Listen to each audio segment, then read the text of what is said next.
Hello again and welcome. It's strange how things come out of the blue, isn't it? Today I looked at my phone and there was a message from my oldest friend.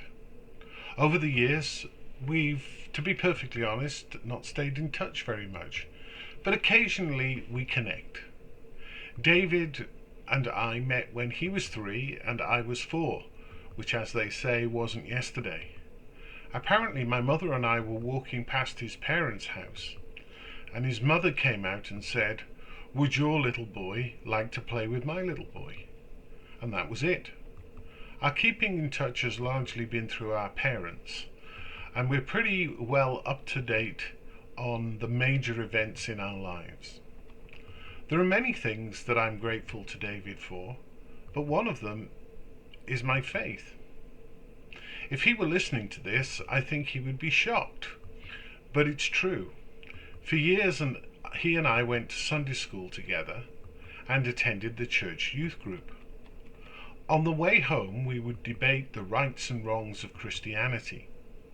It was David who first made me think through why I believe what I believe. But more importantly, he made me justify it. The word for what he did for me is called apologetics, giving a reason for belief. And I've essentially been at that for the rest of my life. In the early 2000s, Lewis Wolpert wrote a book about the nature of belief called 6 Impossible Things Before Breakfast. The title has become a bit of a stock phrase for some people who think Christians believe some sort of pie-in-the-sky idea.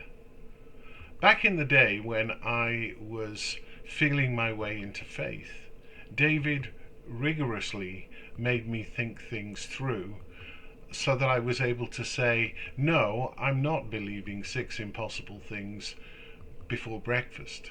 Coming out of that experience, I have always argued that we as Christians have to know why we believe what we believe and to be able to articulate it.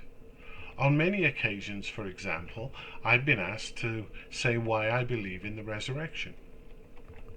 I know this isn't a one-to-one correlation, but the whole of creation points to it.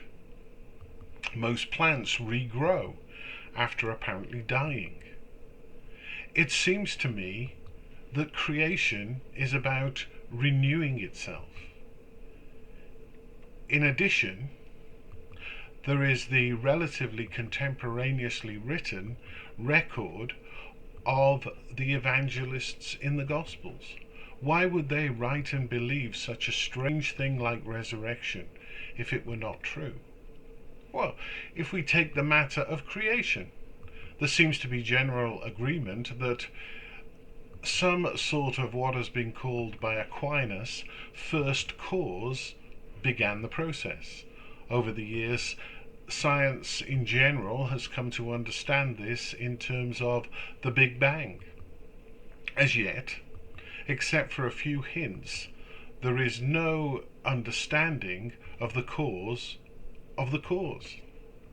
There are many people who can argue these points far more eloquently and in a more learned fashion than I can.